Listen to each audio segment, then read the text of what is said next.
Hello, my name is George Cavallo and I'm the director of the Silver Surfer fan film, and this is a shot-by-shot behind the scenes of what went into making it. I've included links below to everything that I used and downloaded. Okay, this is the title sequence. This is an After Effects template that I downloaded from VideoHive, and the link is below. It works pretty simple. You just type in what you need and there it is.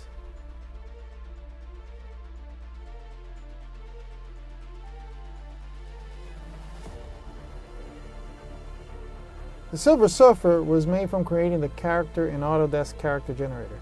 You gotta pay, it is a service you have to pay. When I used it, it didn't have to, but I guess they changed the policy.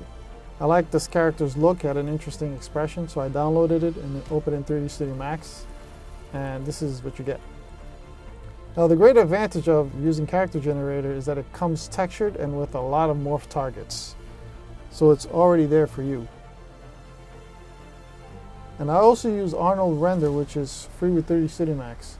And to give it the silver look, I took an Arnold gold texture, changed it, and it made it silver, and applied it to the character.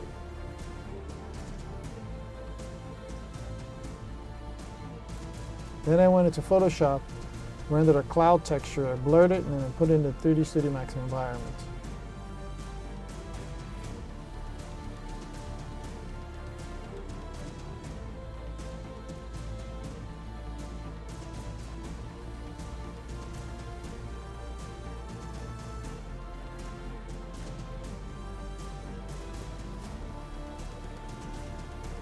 And then I turned off global illumination and reflection along it.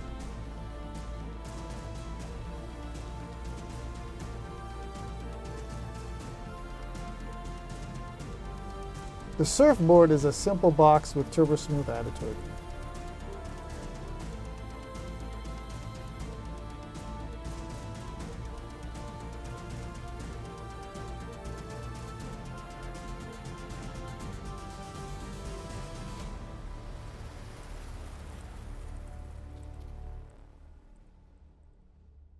So this is the Silver Surfer flying through the wormhole. The wormhole was created by first downloading from VideoHive a neon wormhole template. I changed the camera view to top view and rendered the texture as an image sequence. Then I took that texture and applied it to the tube in 3D Studio Max and animated the Silver Surfer and the camera. The Silver Surfer has his own lights around him and is rendered twice, once without reflections and once with them, and is composited together.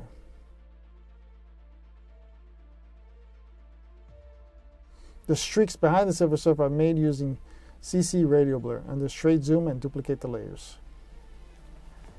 Everything is rendered separately and assembled in After Effects. So this shot, the planet, is made using Video Copilot Orb. The nebula is downloaded from Rocketstock and both are completely free. I simply overlaid the nebula on a star background. Now this is a wide shot of the planet. So the Silver Surfer landed on the planet. This is a wide shot. The ship is from renderosity.com.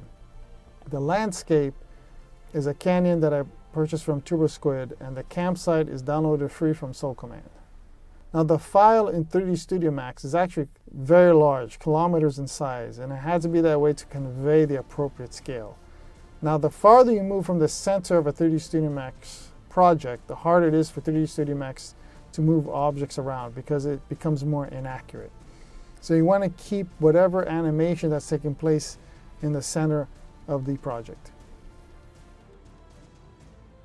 This shot, I felt like I needed a shot between the wide shot and the close-up of the ship. So I used this shot of the Silver Surfer, but it was too short.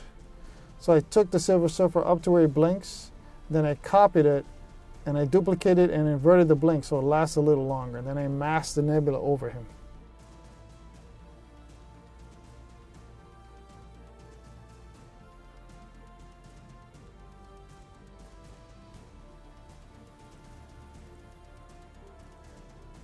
This is a close-up of the ship from the wide shot, and I just added a slight zoom in from After Effects.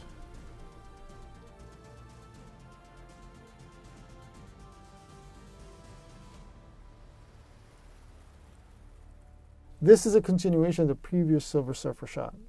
These are the aliens in the campsite. I composited a fire in After Effects and added a slight push in.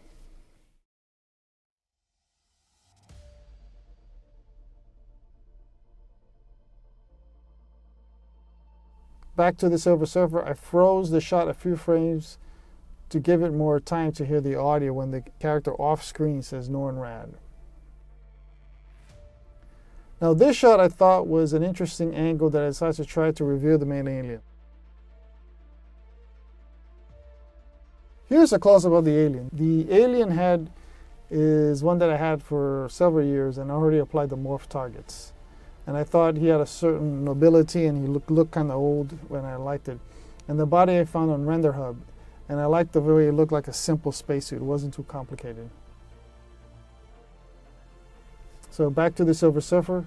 To get this look, the Silver Surfer is rendered twice, once with reflections and one without, and composited together, just like in the Wormhole.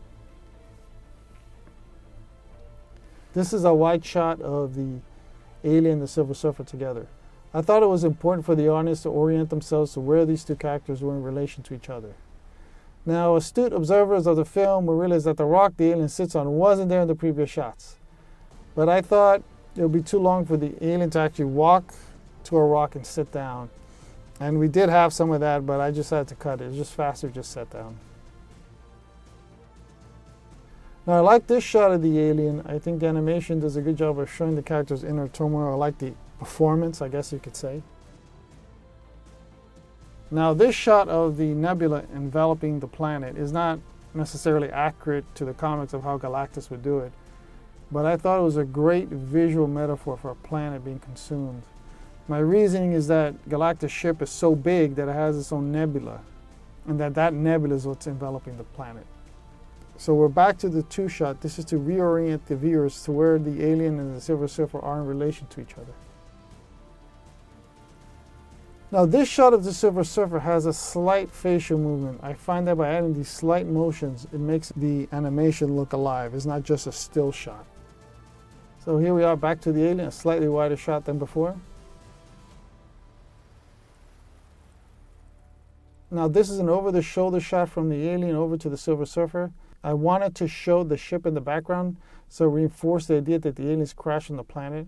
It also sets up the next over-the-shoulder shot. Now I chose this over-the-shoulder close-up of the Silver Surfer because I wanted something visually different than what was there before, and it shows that the Silver Surfer is starting to change his mind about what his plan was.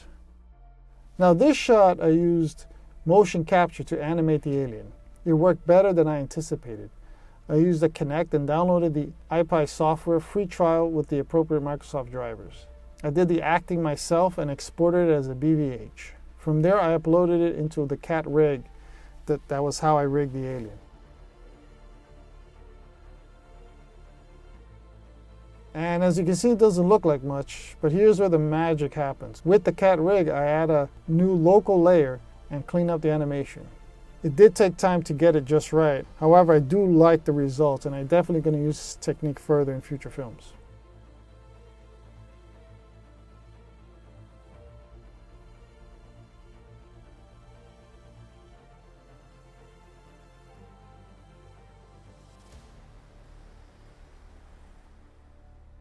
Okay, so we are back to the Silver Surfer. This is a continuation of the previous Silver Surfer shot. So back to the wide shot, I wanted a clear image of the Silver Surfer taking off away from the alien. And here is the shot of the Silver Surfer flying up into the sky. We now dissolve to Galactus' ship, the Ta-2.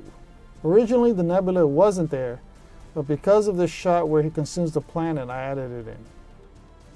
The ship itself is made of simple geometric shape with Greebles added with their 3ds Max Greeble plugin. This shot I left the Silver Surfer's lights on accidentally. He was supposed to be really small flying through the gigantic tunnel, but I liked the way it looked, so I kept it. Here's the first shot of Galactus. I thought it was more interesting if we didn't reveal him right away.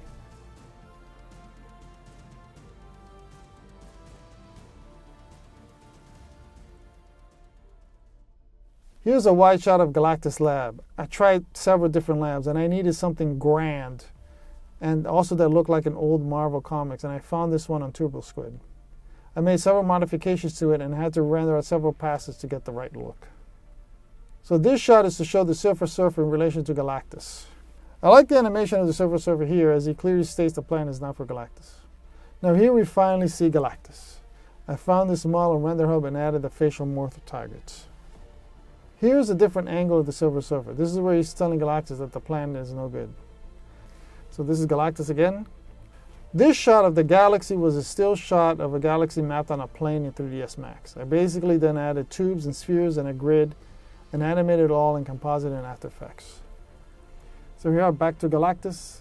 The light change was a lucky accident, so I kept it.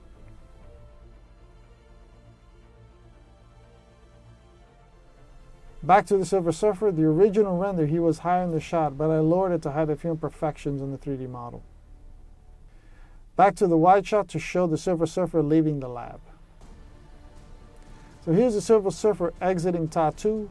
Those extra streaks are from the CC radial blur. I didn't intend for them to be there, but I liked how they looked, so I kept them. Here we have Saturn. The original shot looked very different. It originally looked like this. I thought it didn't look very dramatic or very interesting, so I changed it to Saturn. I downloaded it from Free 3D, where it has a lot of free 3D models.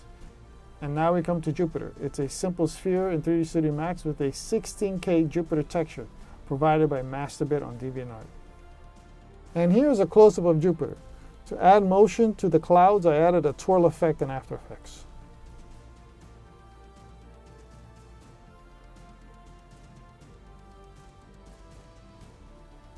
And here's the final shot of the movie. The planet Earth at night was done via Video Copilot Orb. I followed their tutorial and came up with this. I thought it was a really nice shot to end the movie before the credits rolled. I hope you like this behind the scenes. It's something new we're trying. And if you like the content, please subscribe. It really helps the channel grow, and there's more content coming down the pipe.